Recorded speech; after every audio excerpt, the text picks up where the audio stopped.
What's up guys, and welcome to today's video. If you watched the last video, you'll know that I made up a couple of ghetto gussets for the roll cage out of some scrap metal that I had laying around.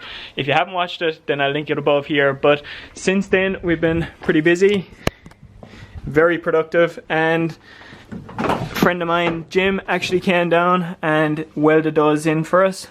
Super tasty job. He's absolutely unbelievable on the make and the meek. The camera just definitely won't do these things justice. Super tasty welding, and came out really well. Really happy with it. And while he was down as well, said we killed two birds with one stone and got him to weld in the harness bar too.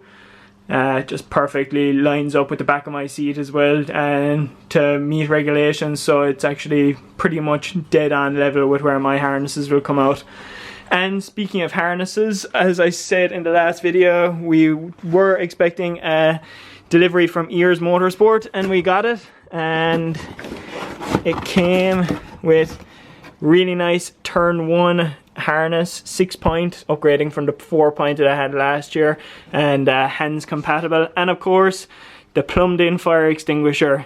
So I never had one of these in the car, but it's an absolutely fantastic addition to the rule book in the last couple of years, and I've seen it save so many cars. So we're going to try and get that fitted up today. I've never worked at one before, so we're all going to be figuring this out together, but I think I'm going to be mounting it somewhere around here if it'll fit. But yeah, let's have a go on. Let's see.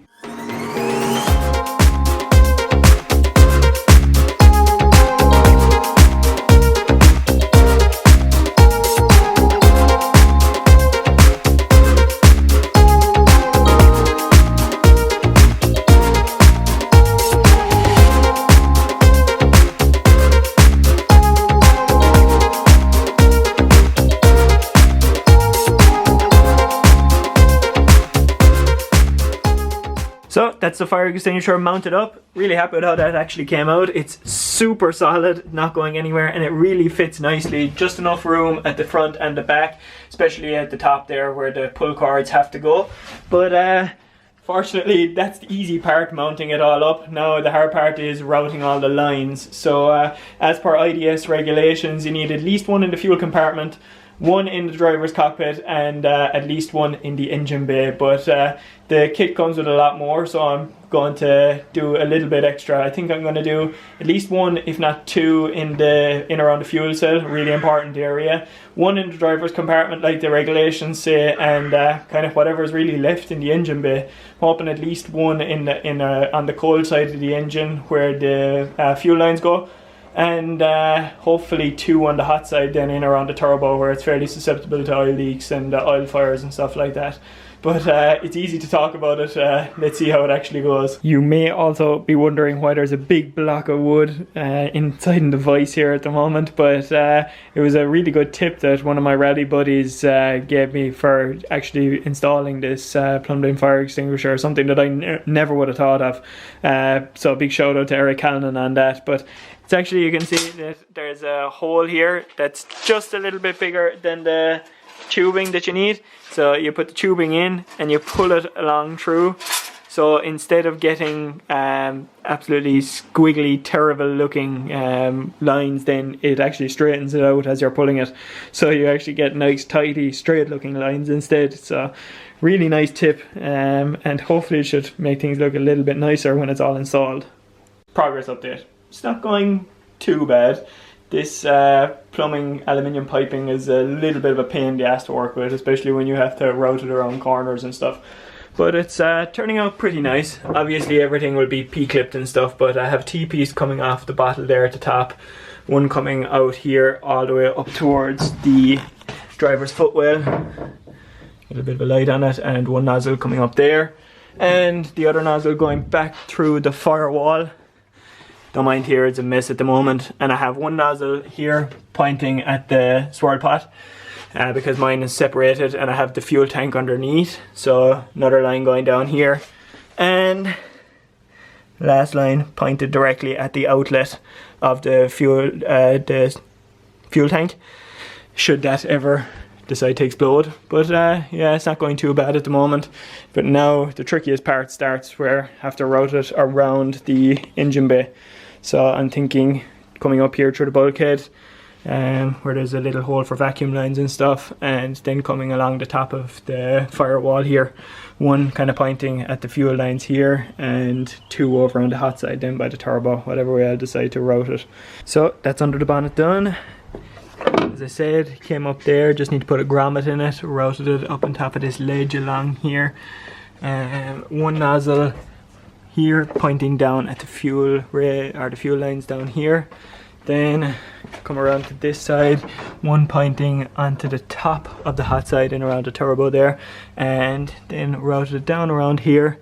Nice little U piece, and the final 90-degree then pointing down onto the bottom side of the hot side. So obviously it's not in its final resting place yet, and just need to put it all the P-clips and stuff on it, but obviously need to tidy everything up first. What's up guys, and welcome to part 2 of this video. I decided to drop the fire suppression system because there was actually no point in finishing it until we actually had the rest of the interior prepped and painted, or else it'd just be undoing all the other work that I already have done. So instead of that, I decided to make this aluminium plate inside here to strengthen up the handbrake bracket and cover over the top of the tunnel.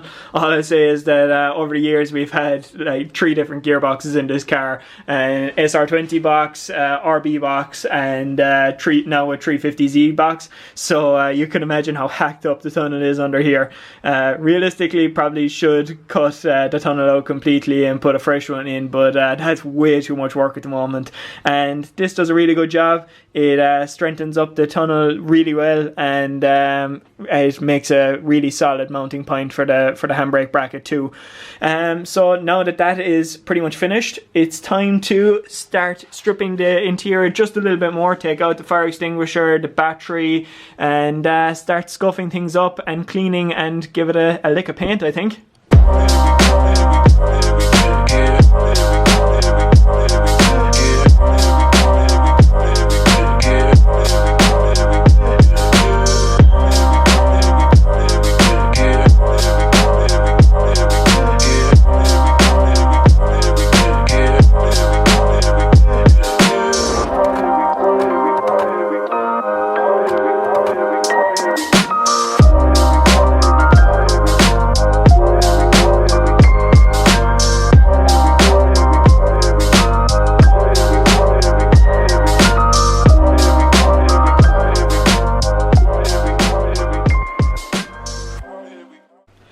Okay, we are finally ready for paint. Anybody that's done paint prep before knows that it's such a pain in the ass job, but now have all the surfaces scuffed and then wiped with panel wipe. Any bare metal surfaces are now primed, and anywhere with a risk of getting paint on it has been masked off quite badly. And we have the paint heating up in some hot water, so we should be ready to go in just a few minutes.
That's the interior painted and left overnight to cure. I'm really happy with how this came out. In most places you wouldn't even know that it was a Rattle can job. Check it out. Like, look how good the finish is on these door bars here. It looks absolutely sweet. And when you move into the interior, most of it is absolutely perfect too. Obviously, look, I didn't do a whole pile of prep work on this, but you wouldn't even know in most places. The finish is absolutely sweet, and I'm really happy with how it came out. It was a massive freshen up from what it was before. And let me know in the comments what you guys think. Was it a good idea to paint it with rattle cans, or a bad idea, and if not, why? And yeah, I'm super happy with how it came out. Make sure you catch us in the next one, where we'll be reassembling the interior again and making it look 110%. And if you haven't already, make sure you subscribe, guys. I'll catch you in the next one. Peace.